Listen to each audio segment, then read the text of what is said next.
Tonight at 6, we're finding out how last Sunday's snowfall is still impacting our neighborhoods. Jenna Webster is checking out the roads for us tonight on this Friday night. So, Jenna, does DPW feel like their snow fight was a success?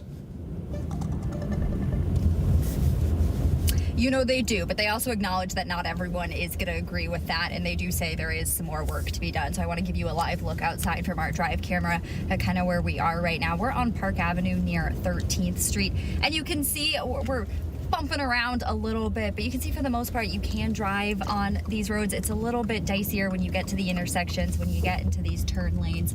Obviously the side of the road kind of over by the curb where people are parking is not plowed, but that's what DPW says the expectation is, that the plows are going down the middle of the street. So the last couple of days DPW has been out inspecting the streets that they've gotten some complaints about. We know it's at least a dozen inspections so far. That's how many the communication officer says he has personally done himself. He does say it's tough to tell if plows have missed a street or not, because 5 days later, you know, people have been driving down the streets, they're kicking up the snow, they're clearing snow into the street from their car or their sidewalk, or snow has actually been falling off cars as they're driving that wasn't cleared off the top of the cars. But he says if the street doesn't look passable, they are sending the plows back out. We know that happened just yesterday for Talbot Street in the Heron Morton Place Historic District.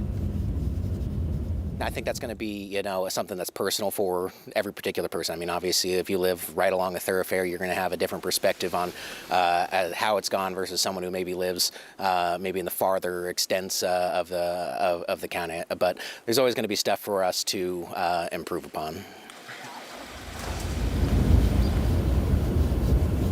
Now, what those improvements are, DPW did not say, but they say they do want to make it more clear at the start of the snowstorm what a completed pass on your street looks like. That's kind of what I was talking about earlier, where you have the one plow down the middle to make it passable. DPW also wants you to know, just because they released their contractors today, that was done at noon, where they were considered that they had completed their job, and that they are no longer also working their DPW crews on those 12-hour shifts. Their snow fight is not done. They say this is a historic snowfall. They plan to keep working. So if you feel your street was missed, you have until Monday morning to report that. They want you to send a picture, but DPW, they might come out and inspect. They just might not agree with you that if plow has gone down, their definition of passable might be a little bit different than yours. So like I said, they do want to make sure that people have a better understanding of what a passable plow looks like on a residential road. Yeah, we do need to be advocates for our own neighborhoods and the streets. Jenna Webster reporting live. Thanks so much.